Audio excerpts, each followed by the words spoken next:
Nah, sesudah kita diselamatkan, sudah kita menerima Yesus sebagai Tuhan dan Juru Selamat kita, setelah kita mengaku bertobat meninggalkan segala dosa, dan kita undang Tuhan Yesus masuk dalam hati kita, menjadi Tuhan kita, menjadi Raja kita.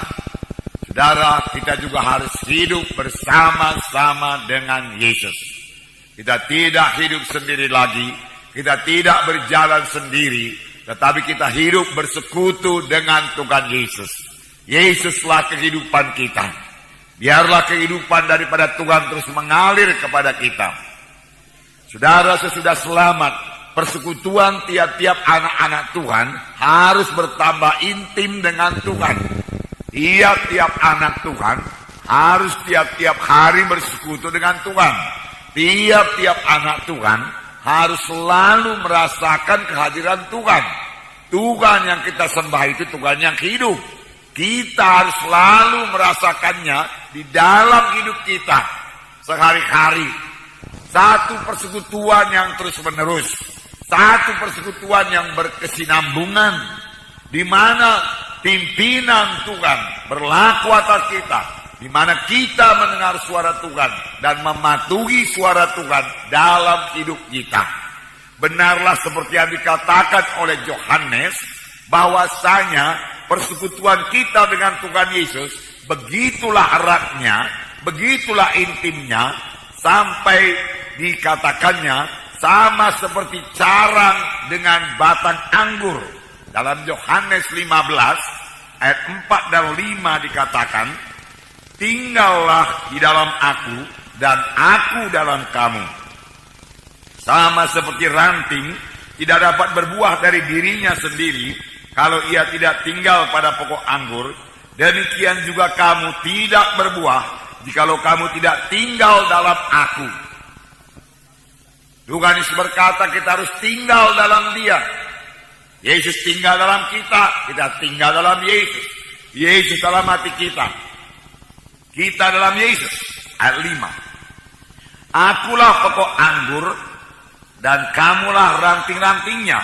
Barang siapa tinggal di dalam aku dan aku di dalam dia, dialah berbuah banyak, sebab di luar aku kamu tidak dapat berbuat apa-apa. Di sini dikatakan, akulah pokok anggur, kamulah ranting-rantingnya. Barang siapa tinggal dalam aku, artinya bersekutu dengan Tuhan Yesus, berjalan bersama-sama dengan Yesus, sadar akan kehadiran Tuhan dalam hidup kita, mematuhi suara Tuhan dalam hidup kita, ia akan berbuah lebat. Tetapi di luar Tuhan Yesus, walaupun kita sudah selamat, kita tidak dapat berbuat apa-apa. Inilah yang dikehendaki Tuhan. Untuk inilah kita diselamatkan Tuhan, yaitu supaya kita hidup bersekutu dengan Tuhan. Dan jangan lupa, kalau sama sebagaimana zat-zat mengalir kepada ranting dari batang anggur itu, mengalir kepada ranting, sehingga ranting itu dapat memberikan buah. Demikian kalau kita bersekutu dengan Tuhan, maka kekuatan, maka berkat-berkat, maka urapan, kekuatan, kesehatan, pengertian, karunia-karunia rohani mengalir kepada kita. Bahkan buah roh mengalir dalam hidup kita, sehingga kita memiliki karakter yang baru.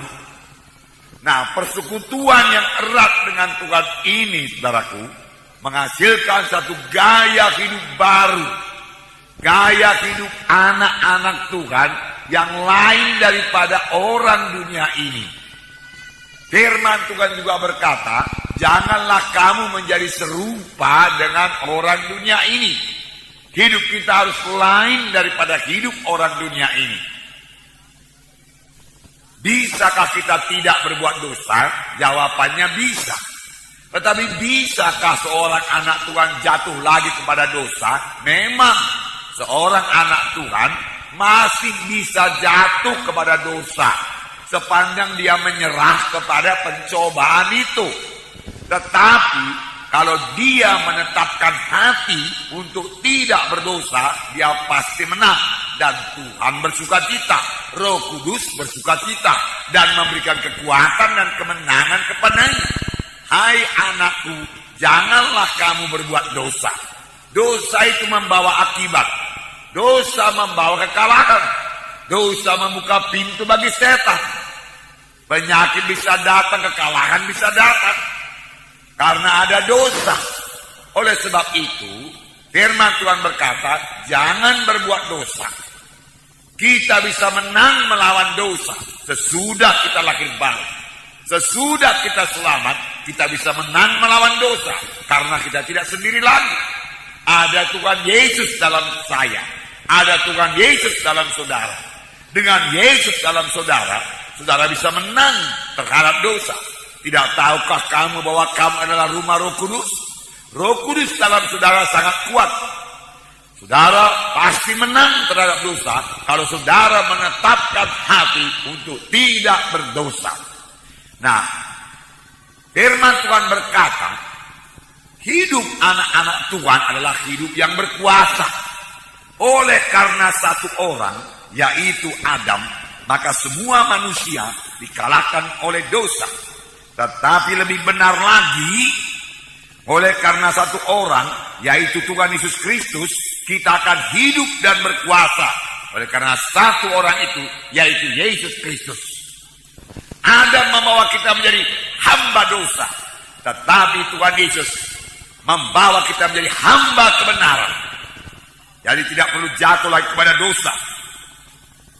Jalannya tidak ada lain yaitu bertobat, menyesal, bertobat, kembali kepada jalan Tuhan dan mengaku dosa itu kepada Tuhan. Maka firman Tuhan dalam 1 Yohanes pasal 1 ayat 9 yang berkata, jikalau kita mengaku dosa kita, maka Allah itu setia dan adil, maka Dia akan menyucikan kita dari segala dosa. Maka darahnya akan menyucikan kita dari segala kejahatan, dari segala dosa.